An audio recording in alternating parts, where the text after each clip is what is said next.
I want to hear cannons. Downfield, pop, ball to the 5, touchdown Tampa Bay. Mike Evans does it again. Fire the cannons, Bucs. It's first and goal. That's picked up.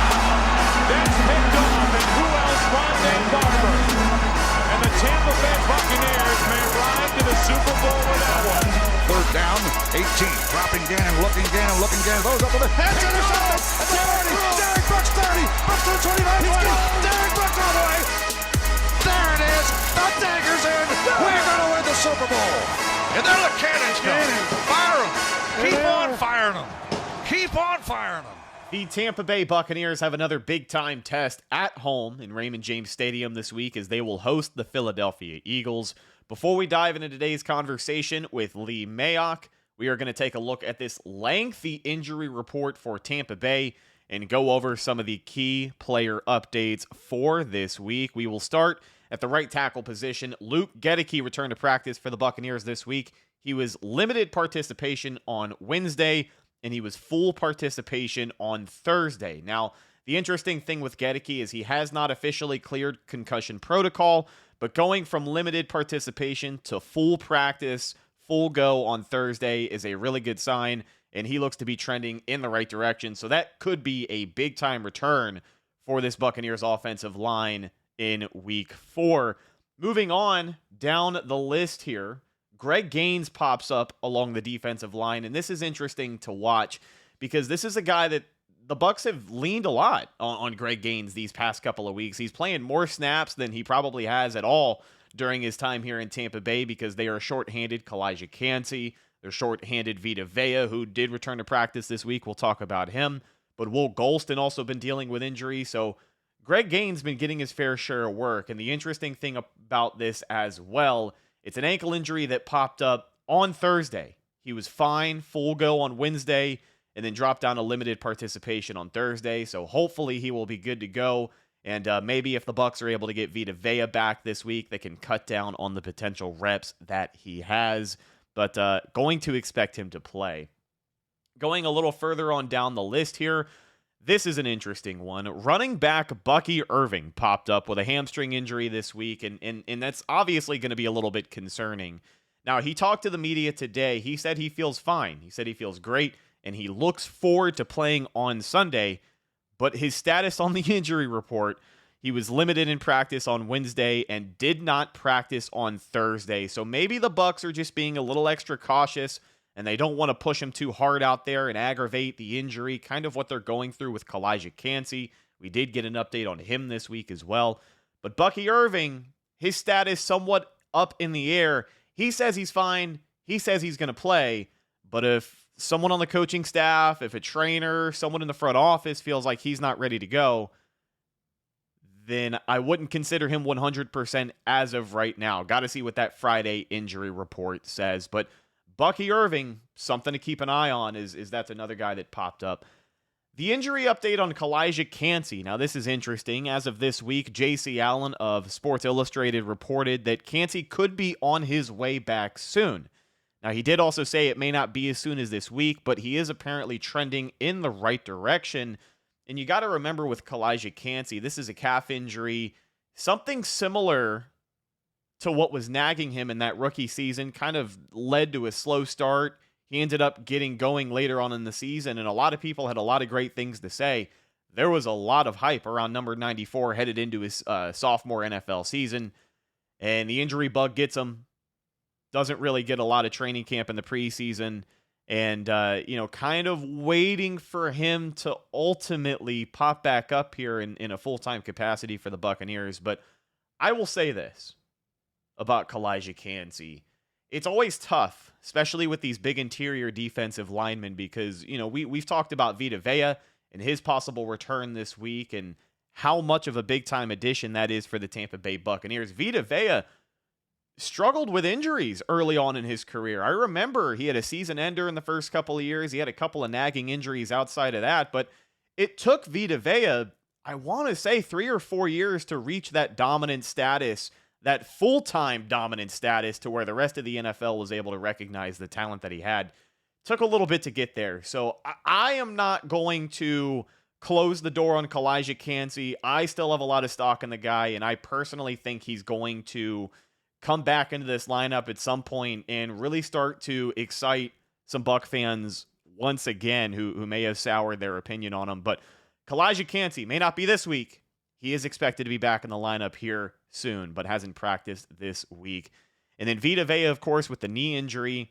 He was limited at practice on Wednesday and Thursday, and definitely not 100%, but it is a very positive sign that he's back out there at practice, getting these reps, and just ultimately showing up to work every day. So I wouldn't be surprised if he gives it a go this week, but they talked about this with Calijah Kancey's injury, and again with these defensive linemen, when it's an ankle sprain, when it's an MCL sprain, kind of like what Vita Vea had, you don't want to rush these guys back because a 2-3 week injury, if you rush it back, could turn into a 7, 8, 9 week injury, and you're waiting around for this guy to show up at the end of the season.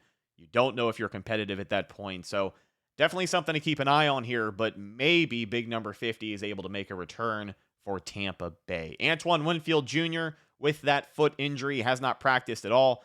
Don't expect him to play, but would expect an update on him definitely after the game. By this time next week, we should have a better timetable of when he can be expected to return.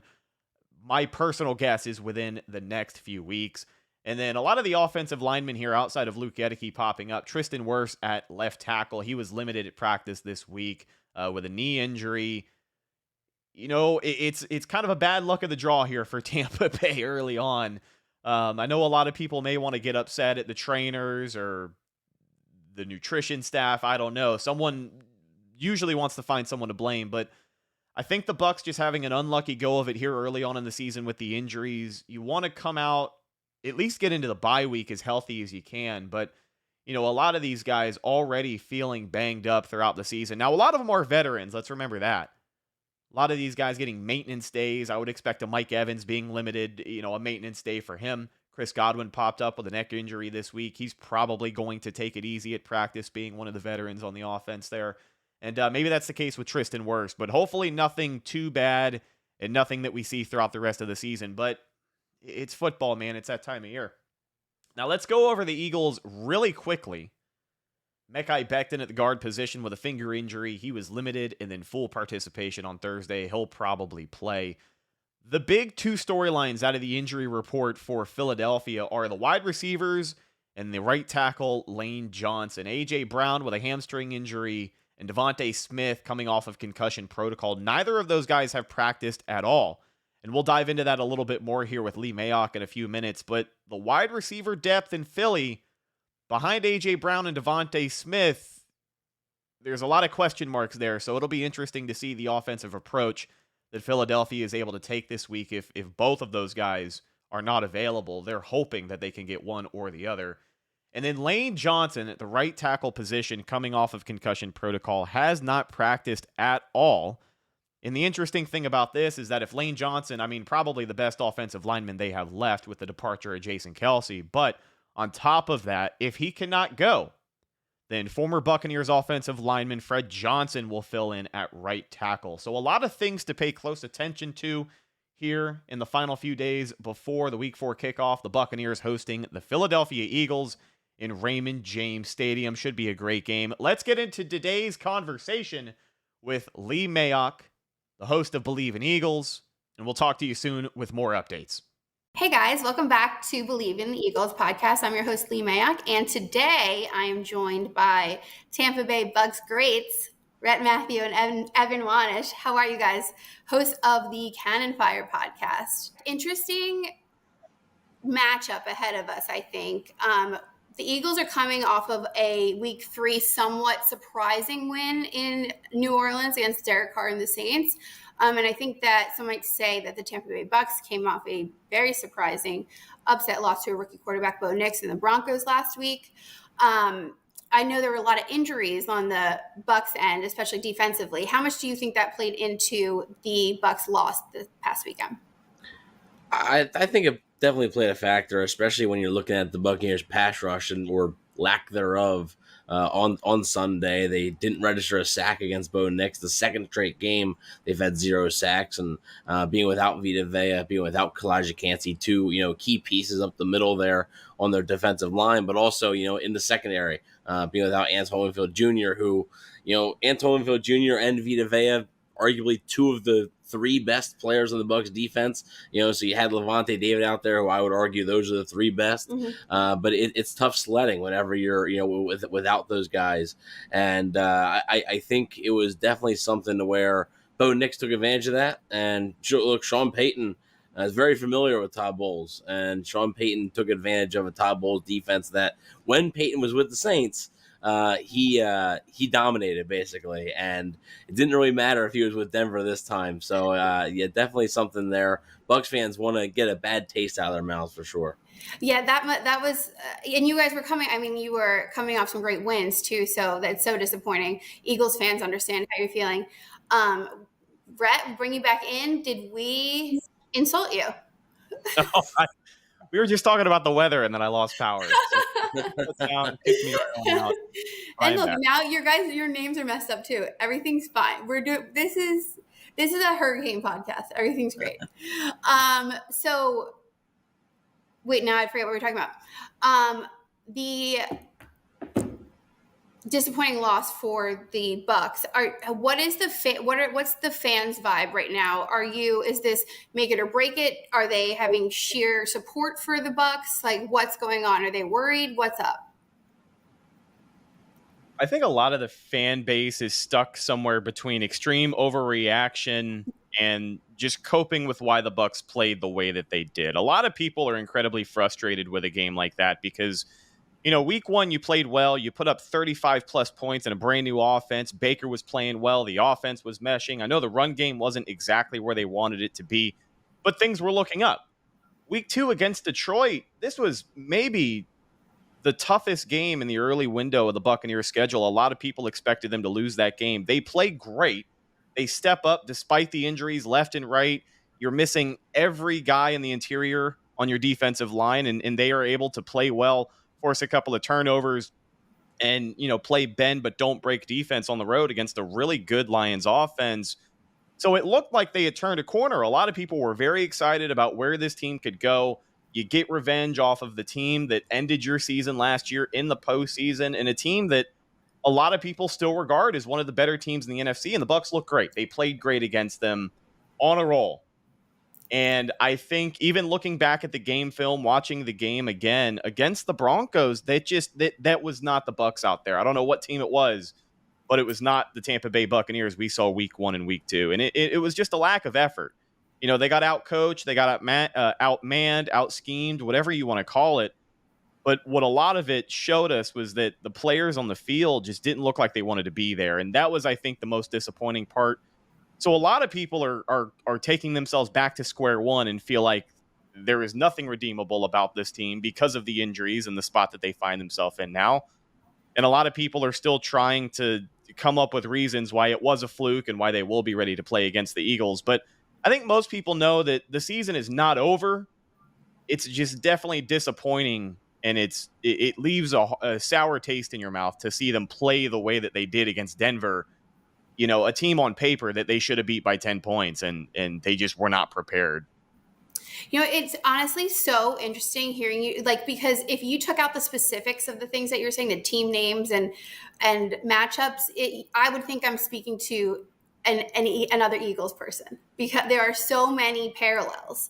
The week 2 Eagles loss, primetime Monday Night Football loss to the Falcons. The Eagles came out so flat in a primetime Monday night game, so flat. Looked like they didn't want to be there, which was crazy. There was Eagles royalty everywhere. Jason Kelsey was in the broadcast booth. So a lot of fans felt similarly, that's worrisome. How is your team how are these players not beyond amped up to be there, chomping at the bit? How do you come out flat in a game like that? And it's only week 2 and you're saying week 3. So very similar situations there. And my dad always says you can't lose 2 bad games in a row in the NFL. because that's when things start to crumble. The fan base crumbles, but also internally things crumble. So I think the Eagles were there for last week, and it was very worrisome for them going into New Orleans because who knows what would happen if they had lost that game. And I feel that's what you guys are going into this weekend. But like you said, on the flip, it could have just been one of those games, and you guys come out looking like pros. But also you mentioned the run game. So that looks really interesting to me because you have a very interesting 1-2 punch with your running backs, Rachaad White and rookie Bucky Irving. Are people excited about that? How were they used last game? I didn't see the whole game. And what are people talking about? I mean, I'll tell you right now, there's more excitement around Bucky Irving. Rachaad White has been the starter for the last couple of years. It seems, and maybe this is warranted, maybe it's not, it seems like fans are starting to maybe sour on him a little bit. The production hasn't been there to start the season, and now you got this rookie running back, this brand new, flashy guy coming out, and he's played well. Bucky Irving has played well, and his burst, his acceleration, his decision-making, it's all much quicker than a guy like Rachaad White, and I think that's where a lot of people are seeing the biggest difference. And I think Denver, it was really the one game where he stood out even more than Rachaad White in a big way. Had a nice 32-yard run. I Bleav had 9 carries for like 70 yards. So it really helped with that 32-yard run, but just looked like a better runner than Rachaad White and gave the offense a boost. So that's been a big topic of conversation, especially this past week in the Buccaneers world. And Todd Bowles even said on Monday, that Bucky Irving has earned more snaps. Didn't necessarily say that Bucky Irving will be, the starter. Right. But I think going forward, you should expect, Bucky Irving to play a little bit more. I think he played 18 snaps on Sunday compared to Rachaad White's around 40. So I would expect maybe that be more of a 50-50 split moving forward. So on Sunday, I would expect if you're an Eagles fan or you're somebody who's preparing to watch this game, I would expect to see a good bit of Bucky Irving. And honestly, the run game. I'm sorry. I was just going to kind of pile onto what Evan had said there. The run game, the Bucs have been trying so hard to make this thing work. And I think this week against Philly may just be the week that something finally ticks, because going into this one, not. You would like to hope not, but the Eagles have one of the worst. Fair enough. You're right. Yeah, go for it. Yeah. They have one of the worst run defenses in the NFL. I think it's 3rd or 4th most yards per run in the NFL at 5.2 yards an attempt. So I think if Bucs fans are wanting Bucky Irving to kind of take this job and run with it, this week may be the week. I have to say, though, last weekend, the Eagles' run D looked better than it had since early last year. So for us, that's something to lean our hat on a little bit. But it'll be obviously a challenge with that versus the back situation that you guys have going on. Do you see Irving being used in the pass game at all? Do you think that's something that will? So I do think, so Bucky, he got a few catches or whatever. They really like they still like Rachaad White, especially in pass protection. Okay, that's in the passing game basically, and White has actually been. This season, I said he's struggled running the football. He's actually been pretty decent at that, right? Okay. And the receiving aspects of things, especially against Washington in week 1. I think he had 75 yards alone, just catching the ball. So I think Irving can do it, but I think in those situations, I think you'd want to rely on the veteran a little bit more. Well, and that's great to have both options. Mm-hmm. So that makes sense. I hate to bring it up, but the last time these two teams met, the Bucs blitzed the hell out of the Eagles, and the Eagles had no answers for it. I think that is something that Eagles fans are very worried about, and I know that the Eagles coaching staff is trying to prepare for. How do you think that that's another game plan on the Bucs end? Do you have the players for that again? Yes. It's an interesting case because we kind of talked about it earlier, the injury list being a mile long for Tampa Bay. But I also feel like I say this every week on our show. Todd Bowles is a coach, and he's a defensive mind who will live and die by the blitz. And every single time we cover what the Buccaneers defensive game plan is going to be, we talk about the blitz and who's going to be bringing pressure. Now, a lot of your star players that, he can get creative with, guys like Antoine Winfield Jr. loves to send a safety on the blitz, right? Antoine Winfield Jr. is very, very good at getting to the quarterback or just disrupting the play in general. They have been without him these last couple of weeks. More than likely going to be without Vita Vea yet again, if I had to guess. So the pressure this week is going to have to come from somewhere. I expect him to get more creative with the blitz. As you said before, Philly didn't have much of an answer for it the last time these two teams played. They do not have Jason Kelce anymore at that center position. So it'll be interesting. I think Jalen Hurts has played against this Buccaneers defensive line enough by now to kind of pick up on some of those exotic defensive fronts Todd Bowles is going to be throwing at him. But it's going to be interesting because the Bucs are missing a lot of depth. And one of the things that they have not done well at all this season is get after the quarterback. I mean, they can pressure every now and again. They got some guys who can do that throughout the game, but they're tied for last in the NFL with 2 sacks over 3 games. So, I don't trust this Buccaneers pass rush with 4 guys. I definitely think Todd Bowles is going to lean on what he knows here, and it's going to be a lot of the blitz, a lot of linebackers and safeties headed after the QB this week, I think. Yeah, that's the same thing with the Eagles after week 2 when we gave Kirk Cousins 48 hours to throw the ball. Every possession he had. We had to get that going. But then last weekend, Jalen Carter and Jordan Davis were just getting after it. And it was good to see. And it just gave us all over here a little bit more hope in our edge game. So now, what do you guys think about I don't even want to think this is true, but if the Eagles are down A.J. Brown and Devontae Smith, I'm so worried about how your defense will exploit that.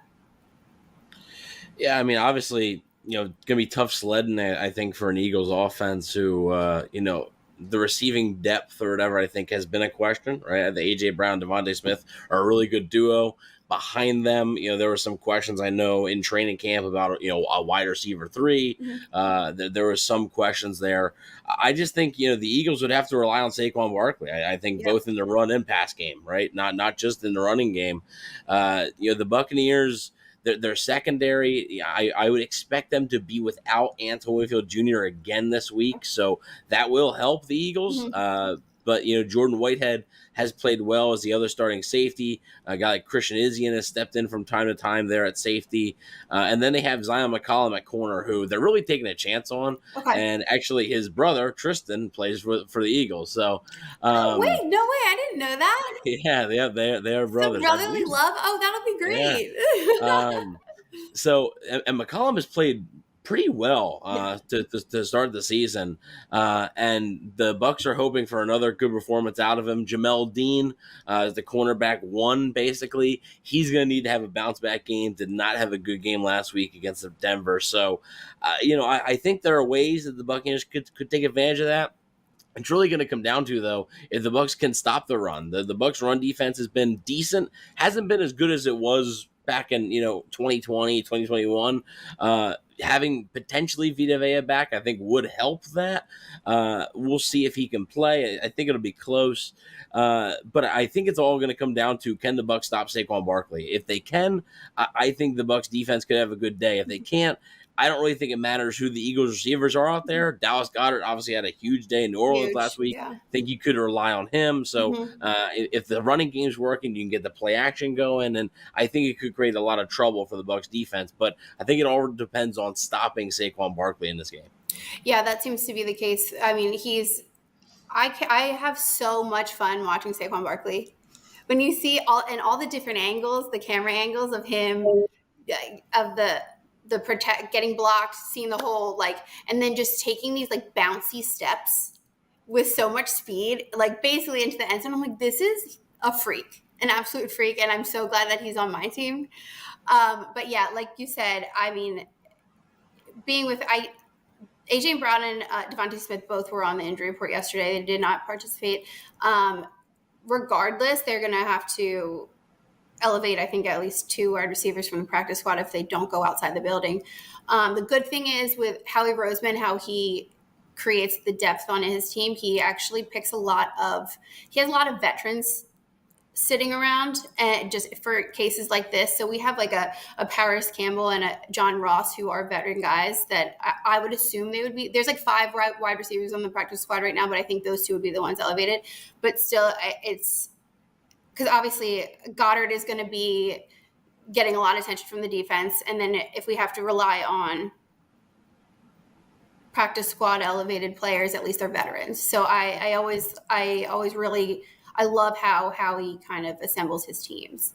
It's just crazy to me how many similarities there are with both of these teams right now. Wait, Rhett, what were you guys calling this? The battle of what was it? Yeah, I feel like both of these teams are in an interesting spot coming into this one, walking a fine line of mediocrity. I think the casual NFL audience is going to rip whoever loses this one to shreds. So we've been calling it the Battle of the Frauds. I think it's the hashtag Battle of the Frauds. It is going down in Tampa Bay this weekend. I love it. Speaking of people who might be considered frauds, but I don't think they are. I love them both. The quarterbacks in this game, Baker Mayfield and Jalen Hurts. People have been trying to tear down Jalen Hurts he had a bad second half of last season, okay? I'm a Jalen Hurts fan. I will never say things against him probably. I just think that's not my take. But Philly is so hard on him, as they are all our quarterbacks and all our players. Baker Mayfield is such an interesting topic because I also applaud him. I think he is playing phenomenally, but like mainstream media is like, oh, he's not excellent. He's not that next tier. But in Tampa, he's the guy. And it's been going pretty good for so far, so good. What are you guys seeing? What am I missing? I think it just depends on who you ask, to be honest with you. A lot of Bucs fans are perfectly fine with Baker Mayfield as our quarterback, especially when he plays well. We got to remember how fickle some of these fan bases could be. But yeah, it's been a good start to 2024 for Baker. I know last week was really a tough game for him. Plenty to break down, plenty to criticize, but hopefully it's just one of those games at the end of the year we can look back on and say, hey, it was just one of those games. But okay. I think the major hang up with a lot of people and the $1 million question is, Baker Mayfield can play well. He can evade pressure in the pocket. He can win you football games, but can he win you a Super Bowl?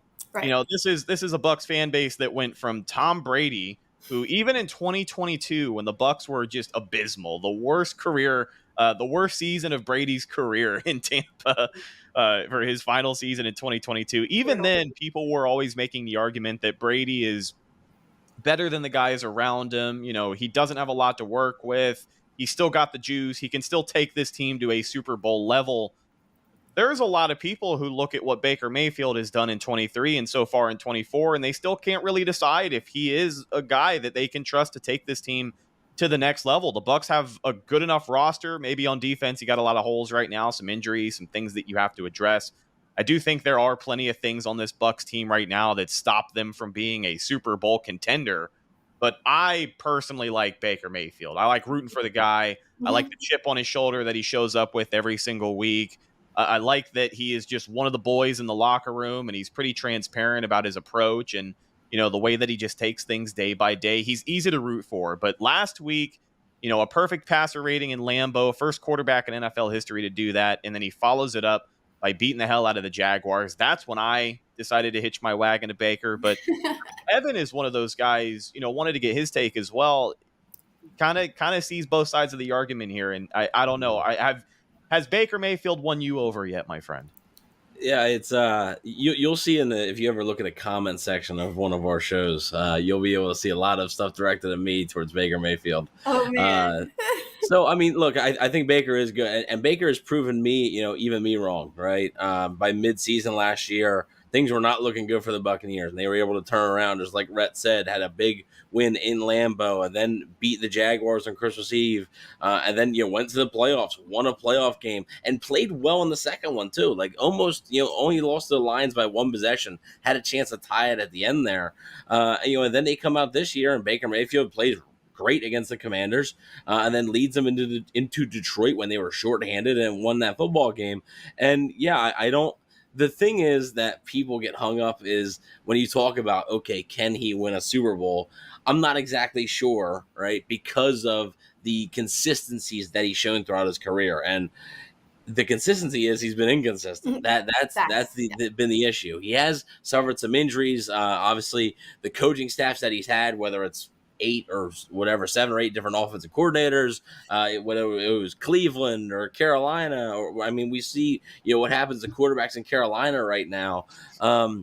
So I mean that's an issue, right? For me, but I do think Mayfield's played well, and right now he's earning the extension that the Bucs gave him, and I think he was the best option last year for them to sort of move on from the Tom Brady era, and he played well enough to earn that extension. He's played well enough, and I think for the rest of the year, like just because of last week, which I don't think he played well at all, like the Bucs had 7 sacks. I think Mayfield was actually, sort of responsible for a few of those. I think he was holding the ball too long. I think he was scrambling when he didn't need to.